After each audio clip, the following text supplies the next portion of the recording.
இன்னைக்கு விசேஷ அபிஷேகங்களும் பூஜைகளும் ஹோமங்களும் இருக்கு நம்ம வாராகிக்கு. வாராகியும் ரெடி ஆயிட்டாங்க அபிஷேகத்துக்கு. வாங்க எல்லாரும் சேர்ந்து அபிஷேகத்தை பார்க்கலாம்.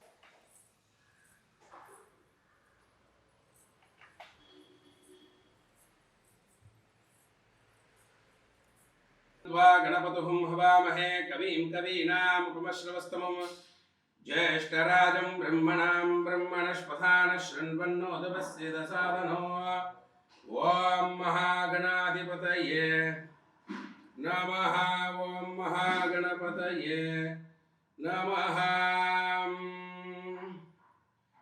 मङ्गलत्नायकने मन्नानुं मुदल इறைவா பொங்குதலவயிற்றானே பொற்குடையரத்தினனே சங்கரனார் தருமதலாய் சங்கடத்தை சங்கரிக்கும் எங்கள் குலவிடி விளக்கே எழுமணியே கணபதியே அப்பமுடன் பொறிகள